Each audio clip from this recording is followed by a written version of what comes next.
시청자 여러분 안녕하십니까? VOA 뉴스입니다. 미국과 비핵화 협상을 진행 중인 북한이 비밀리에 대륙간 탄도미사일을 제조하고 있다는 정황이 나오자 전문가들은 여러 시설 중 하나라고 분석했습니다. 따라서 북한은 모든 핵과 미사일 시설들을 공개하고 검증을 받아야 비핵화의 진정성을 보이는 것이라고 지적했습니다. 조상진 기자가 보도합니다. 북한이 새로운 대륙간 탄도미사일을 제조하는 것으로 알려진 위성 사진입니다. 평양 인근 산음동의 이 시설은 북한이 미 본토 타격이 가능하다고 주장한 화성 15형 등 대륙간 탄도미사일 ICBM 2기가 생산된 곳으로 알려져 있습니다. 전문가들은 북한이 단거리와 중거리, 장거리 등 단계별 미사일 생산 시설을 갖고 있다면서 이번에 포착된 시설은 그중 일부라고 분석했습니다. My strong suspicion is that yes, they have multiple facilities for every category and every range of offensive missile.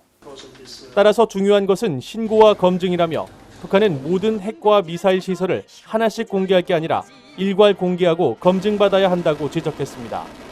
North Korea would declare all of its nuclear and longer-range missile facilities where they make those weapons, and then have international inspectors come in and verify that those facilities have been turned off and shut down. 북한의 의도적인 시설 누출 가능성도 나왔습니다. 북한은 미국이 위성을 통해 핵심 시설을 보고 있다는 것을 알고 있다며 협상용 시설 노출이라는 분석입니다. North Korea is deliberately showing us what they want us to see. And again, my concern is what are we not seeing? And that is the real danger. 전문가들은 지난 미북 정상회담에서 탄도미사일 해체 관련 합의가 없었다면서 후속 회담에서는 탄도미사일 규제 논의도 중요하게 다뤄야 한다고 지적했습니다. VOA 뉴스 조상진입니다. 이런 가운데 북한은 개성공단과 금강산 관광 재개 등 제재 완화를 요구하고 있습니다. 미 의회 의원들은 비핵화 약속을 지키지 않고 있는 북한의 이중적 태도라며 비판했습니다. 김카니 기자가 보도합니다. 린지 그레이엄 공화당 상원의원은 한국 정부가 미국의 눈치를 보고 있다면서 개성공단과 금강산 관광 재개를 촉구한 북한을 정면으로 비판했습니다. 미군 유해 송환은 감사한 일이지만 북한은 아직도 비핵화에 대한 진지한 태도를 보여주지 않고 있다고 지적했습니다. 오히려 핵물질과 미사일 개발을 이어가는 정황이 잇따르고 있다며 제재 해제 요구는 시기상조라고 강조했습니다. If the reports are true that they continue to make enriched fuel, and if they're continuing to work on their missile program, I would not reward them any further. 코리 가드너 공화당 상원의원은 북한의 이중적 태도를 비판했습니다. 김정은 위원장의 말과 행동이 다르다며 북한의 속내를 정확히 파악해야 한다는 것입니다. It's clear that Kim Jong-un has at least publicly says one thing and tries to do another, and so we need to get to the bottom of what he's trying to do.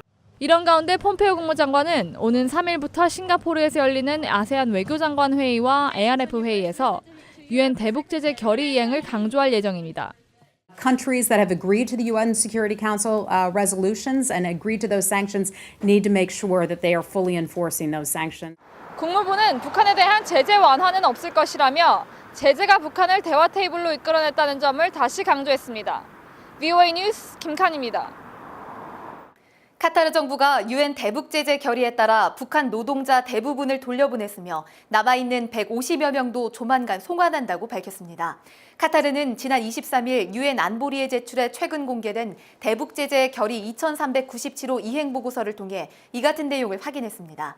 유엔 안보리는 지난해 북한의 핵미사일 도발이 잇따르자 해외 파견 노동자 수 동결과 허가갱신 불허, 2019년 말까지 추방 등 북한 제재의 강도를 높여왔습니다.